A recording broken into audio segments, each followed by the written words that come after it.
Černá tlapko, vysvětli mi, co děláš na stropě? Ale vždyť tam byla tarantula.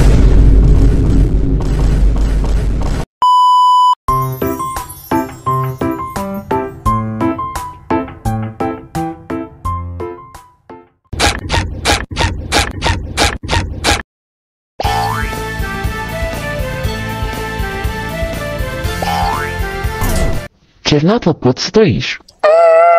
Salát, právě jsem si ho udělala.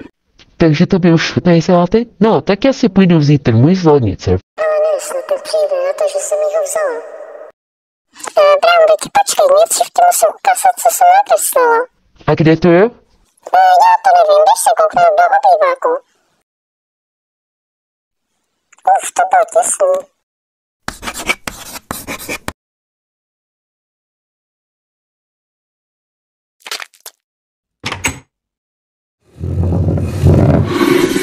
Tak, to by měl stačit.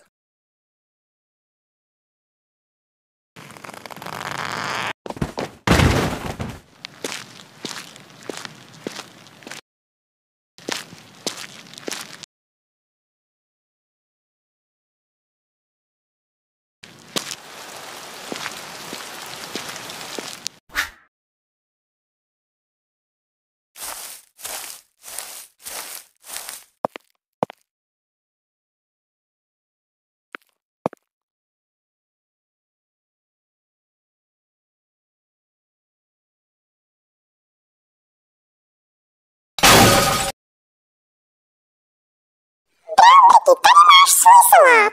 Proč tam není kukuřice? Spadla mi cestou. Ok, tak já ji půjdu najít.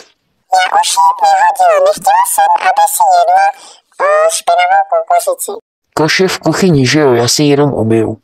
No víš, ten koš explodoval.